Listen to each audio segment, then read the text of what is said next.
this is for YouTube here. We've been reacting to a lot of criminal shit lately in these last couple days. I've only been streaming for, this is my 4th day out. This is only my 4th day out here. But we really been fucking with the criminal investigation shit so much so I got a pen stuck between my hands and I didn't even know I did. So, you know, right now we're going to be reacting to when a criminal is smarter than the police. Okay? I know if y'all had proof of me robbing somebody, we wouldn't even. That's Dababy, bro.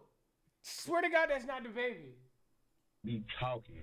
Y'all would have cuffed me. I would be charged with it. That's what I know, bro. Dude, that's Dababy. January of 2020, Dababy. Yeah, I knew it. Yo, I know Dababy when I see Dababy. I know Dababy when I see Dababy. Jonathan Kirk was supposed to be playing a show at a nightclub in Miami. But when the owner paid him only $20 out of the $30,000 he owed him, things got out of hand fast. Damn! Bro's getting paid. This was back in 2019, right? Playing a show at a nightclub. That's what I know, bro. In January of 2020, 2020. Nah, he Baby, yeah. aka nah, Jonathan he was getting paid Kirk, money in 2020. was supposed to be playing a show at a nightclub in Miami. But when the owner paid him only $20 out of the $30,000 he owed him, things got out of hand fast. The victim alleged that Kirk punched him in the face multiple times before he was attacked by more of Kirk's crew. He was beaten up and knocked to the ground before being robbed for his phone, his credit card, and $80 cash. They took the the only 80 footage of beans. the event was this piece of obscured CCTV footage. Kirk fled the scene in a black SUV before returning to the hotel a few hours later, only to be met by both of the victims and a team of police waiting to arrest him. He was escorted to the police station and told he was only there as part of an investigation. Say, we just gotta do our investigation and that's it. But as it would turn out, the investigation wouldn't be that simple. And unfortunately for the cops, Kirk spent his hour in the interrogation room displaying exactly what to do in this situation and making the cops' lives as difficult as he possibly could. What's your full name? Come on. Yeah, dude, like, you got Dababy. Look how he's sitting, bro. You got Dababy in an interrogation room. That's like mixing, like, whatever, bro. I'm sorry. You want to get for you? This is just a formality. Just name, date of birth, and all that stuff. Immediately, it's obvious that this isn't going to be an easy one for the detectives. Kirk starts off by refusing to answer any of the officer's questions, even just regarding his own name. He's already been read his Miranda rights, informing him that he has the right to remain silent, so it seems as though he's choosing to do just that. Interestingly, however, he is choosing to waive his right to a lawyer, and let's be honest here, it's not because he can't afford it. The best course of action if you're ever put in this scenario is to stay silent and ask for a lawyer. But this time, Kirk is confident that he'll be able to wriggle out of this himself, as long as he chooses his words carefully. An incident occurred at the hotel, 1500 Southwest First Avenue, that you were there for, correct? What incident? An incident. You had an altercation with somebody? No. You didn't. Did you have any business dealing with somebody? No. You didn't. No. So somebody didn't bring you $20,000 in front of the hotel in your SUV? No. Somebody bring $20,000 that wasn't theirs and lied to them and told them that it was for an event of theirs on the 31st. And lied to them. That person, once he realized they were doing bad business, said nah and left for his $20,000. Okay, so you didn't count. And got my contact information to do business the right way. That's what happened. Around what time was this, sir? I don't know. Every time they told us. whatever time the camera showed me not robbing no damn body that time.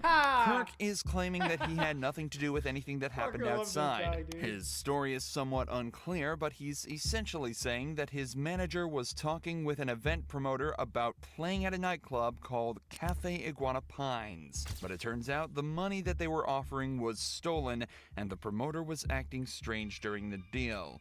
So instead of taking it and going through with it anyway, he told them to get their act together and left without an argument. This, of course, does not explain the altercation outside that was clearly caught on camera, but with the footage unclear and You no saying Kirk? witnesses nearby to identify the assailants, Kirk's an L name? Dude, I know one other Kirk. Yeah, I know one Kirk, and I think you know the Kirk I'm talking about. Oh, the club, the Iguana Club. as long as Kirk sticks You know the Kirk I'm talking about. He's a solid Kirk, though. to his story, theoretically, things should be perfectly fine. Common sense. You know what I made to even be down here? A promoter booked me at that hotel. I didn't pay to be at the hotel. That was paid for. You'd have let me on my room, you would have saw close to $250 million cash, legally, hard-earned money. I don't got to take nothing from nobody, bro. Well, let me ask you this. I will go outside here right now and throw $10,000 in the air. Like, I do not care about no money. I don't, bro. Was there an argument? No, it was an argument. I didn't argue with a soul. What's And I argue crazy with is, a too, the soul. title is, yo, this is only a 13-minute video, and we're almost already halfway through it. But when a criminal, a.k.a. Dababy, Dababy, is smarter than the police. Which was never aggressive language from me. None of that. Was there a fight? None of that. No, I ain't seen no fight. And nothing's taken. We shouldn't be in no robbery, bro. So when y'all get done doing what y'all doing, y'all need to do y'all job. Y'all need to follow y'all process. And y'all need to arrest whoever gave y'all these false allegations, bro. This is bullshit. While it may just look like Kirk is flexing his rapper money here, this is actually a very good point for him to bring up in this situation. Bro said he's gonna throw 10 racks in the air. He don't give a fuck about no money. Yo, bro said he's gonna take... Nah, I was gonna do it. I don't have 10 racks cash. But still, bro, throwing 10 racks in the air? Bro's lying. Bro, actually, I ain't even gonna say nothing. Bro's right. Everything Dababy said is true. Dababy, you're right. Dababy, you know more than I do, brother. You know more than you know everything, brother. You know everything, bro. If he's doing random $30,000 deals on a weekday and paying for hundreds of thousands of people per month, what does he need $80 and an iPhone for? The further he can place himself from this event, both literally and figuratively, the better. From Kirk's point of view, he was nowhere near that crime. He had no reason to commit that crime, and he has sound and reasonable explanation for his whereabouts at the time. However, from the detective's side, a crime was committed, and Kirk's vehicle was right there as it happened. So they need to try and extract the information needed to piece his day together to come up with a story that Kirk cannot argue with. That forces him into a confession. When I encountered you in the hotel, you came back to the concierge, the counter. Yeah. Where were you coming from at that point? Prime, whatever the hell. I went to eat. I went to get some food. Where is that? I don't know. You don't know? No. How'd you get there? In the car. What kind of car? Was it a car you drove? Somebody else drove? Uber. An Uber? Yeah. What kind of car was it? Small car, SUV, truck, what? I don't know. Let's talk about what matters. That's why we're here. Let's talk about what y'all need to get me about this stuff. When I'm driving in the car, when I went to go eat, what time I went, that don't have nothing to do with the fact I ain't robbed a damn soul. Me, nobody around me, ain't nobody robbing nobody. Let's take the word robbery out of the picture. So while we here, we taking the word robbery out of the picture. Y'all are robbery detectives. This is robbery unit. That's the second word he said. That's the second word he said when he came in here. Robbery. Come on, bro. Okay, listen. He told me he asked a question to me about a robbery when I walked in my hotel. Robbery. Cause I don't. I had every answer to the question you needed right there. Whoa, that ain't it. That's false. Throw that out the window. We talking about robbery, bro. It's nothing for me to talk about. I didn't rob. So do you think that we just woke up this morning and decided to just... I think y'all got a phone call from somebody that's already a liar. I know they're a liar. Got a phone call from somebody that's a liar and y'all bought it. Y'all believe it. Y'all got me in here and y'all put me in handcuffs. Brought me outside the hotel in handcuffs, cameras and shit all on me. Come on, bro. This shit is bad for what I got going on. And I ain't even do shit to that, man. Even without a lawyer present, Kirk knows exactly what to do. He currently has the upper hand in this interrogation and needs to keep it that way. The 'Cause they cops ain't are see searching him. for anything that puts Kirk at the scene of the crime, but by redirecting the conversation away from that, back to what he thinks is actually important, there's no realistic way that they'll be able to get what they need. But even though he's winning, it's still worth noting how strange it is that he's not asking for a lawyer. Kirk obviously knows exactly what to do in an interrogation and has clearly spent time learning what to do. If that's true, he should also know that there's next to no scenarios where lawyering up will harm his case. But whether it's an ego thing or just a lapse in his thinking, Kirk is definitely still winning this interrogation. But he's about to start absolutely dominating.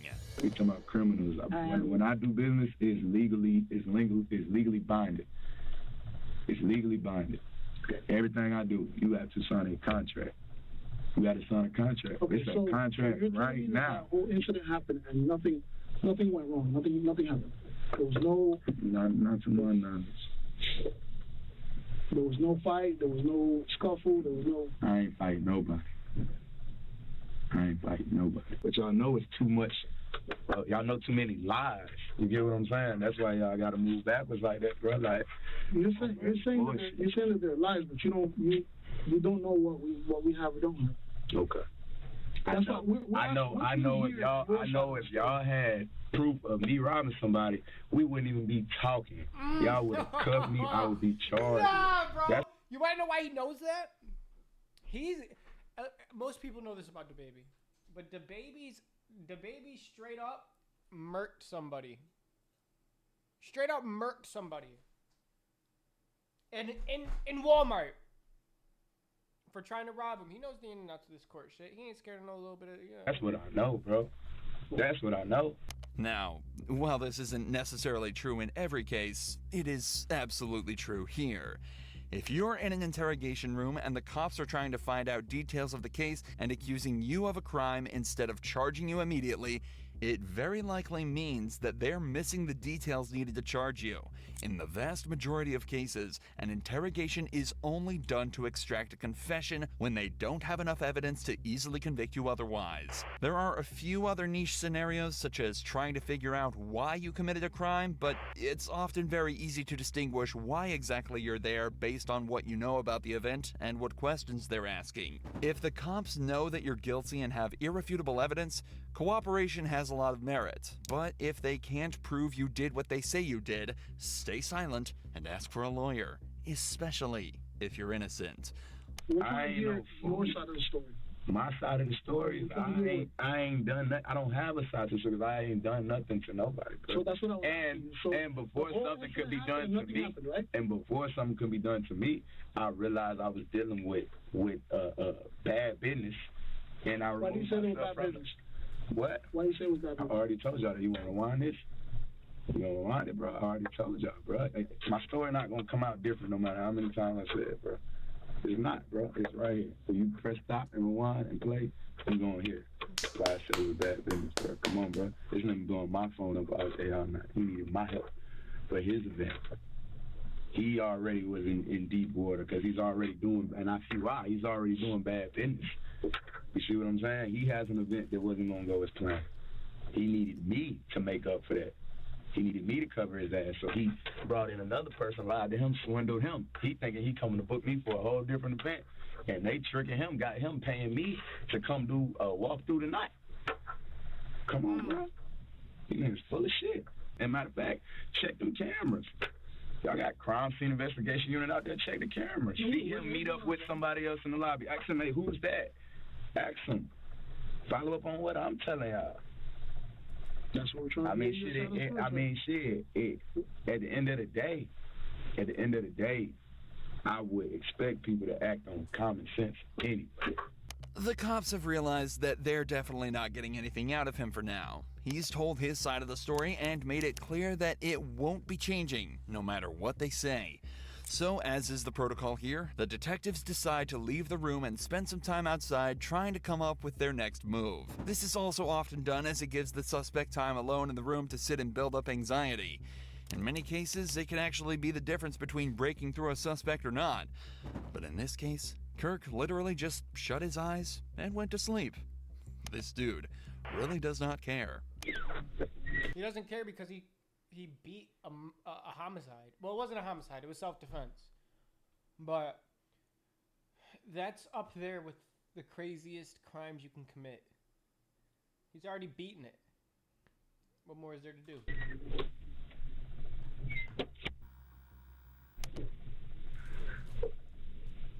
However, it seems as though the detectives couldn't come up with their next step and decided that nothing was going to make this guy budge. The next time a detective returned, it was regarding the security of Kirk's belongings that had been left in his hotel room.